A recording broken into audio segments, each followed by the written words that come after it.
الحمد لله رب العالمين، والصلاة والسلام على سيد الرسل وخاتم النبيين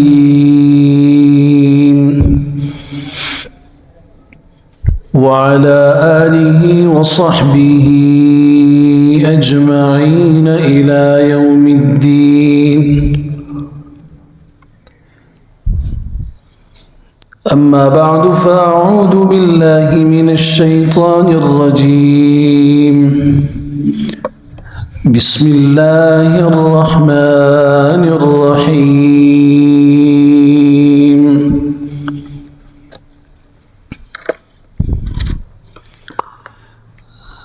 هل أتى على الإنسان حين من الدهر لم يكن شيئا مذكورا. وقال عز وجل: ولقد كرمنا بني آدم وحملناهم في البر والبحر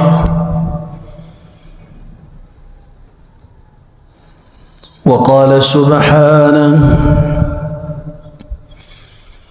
لقد خلقنا الإنسان في أحسن تقويم. وقال تبارك وتعالى: وصوركم فأحسن صوركم. وقال عز وجل: يخلقكم في بطون أمهاتكم خلقا من بعد خلق في ظلمات ثلاث.